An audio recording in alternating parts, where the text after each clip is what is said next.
Ja, dankjewel. Godverdomme. Wist? Dat is die advocaat van Maura, die moeder van Lieselot. Die gaat een klacht neerleggen tegen ons wegens laster. Logisch. Ja, en dat is ook nog niet alles. Hè. Ze gaan ook nog eens ons strafblad opvragen. Nu gaan ze het gerechtelijk verleden van Nico er ook nog een keer bij sleuren. Ook logisch. Dat heeft toch niks met Lieselot te maken? Nee, maar dat bewijst alleen maar dat dat een hele goede advocaat is. Natuurlijk gaat hij het strafblad van Nico gebruiken als munitie tegen jullie. Had je dat nu echt niet zien aankomen? Moet Nico bellen, hè. Ze gaan dat persbericht versturen vandaag. Allee, hier, dat moeten nu eens lezen, hè.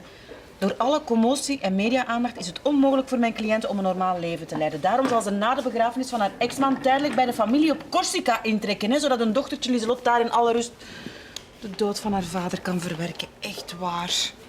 Ja, Mieke. Ja, Sjoe. Zeg, heb je mijn mail al gezien?